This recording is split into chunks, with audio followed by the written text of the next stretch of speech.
why I spend so much time stretching and foam rolling before I even get to my workout. So I just kind of wanted to show you like my routine. And pretty much every day before I squat, deadlift, or bench, I take a softball or foam roller or lacrosse ball and I loosen up my hip and pretty much all three sides of my thigh. So the inner, the middle, and the outside. And I pretty much just roll on it, so it's like a self massage, and I'm loosening up all the muscles and all the tendons and fascia. When I'm done with each leg, I usually foam roll my lower back, just to kind of loosen up the muscles. I foam roll the sides of my lats and my neck and pretty much my hamstrings and my calves.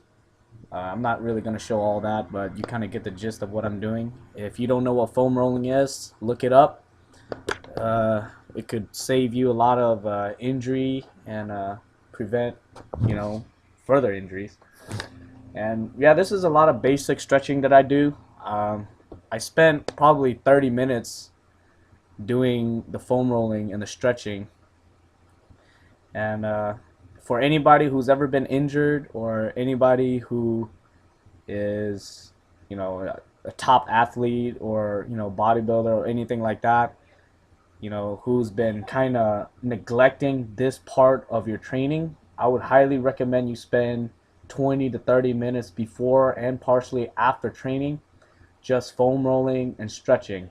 And trust me, your body's going to thank you in the long run because the more flexible you are now, the better your body's going to be when it grows older, especially when it becomes more stiff after all the training and all the other stuff that you do. So it's really important that you make this into a habit or make this into like a ritual that you do before you train, because if you don't, then you're going to have a lot more problems than you should have. And I made the mistake of messing up my right shoulder and my left hip flexor. So now before I do any training, I make sure my entire body's loose and ready to go, because not a lot of people think about this, but you should.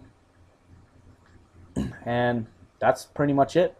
Loosen up my all of my legs, my hips, my glutes, my upper back, lower back, mobility on my hip joints, stretch out my chest, do arm circles and stuff. And when your body is able to perform full range of motion, you're ready to lift in the most safe possible way.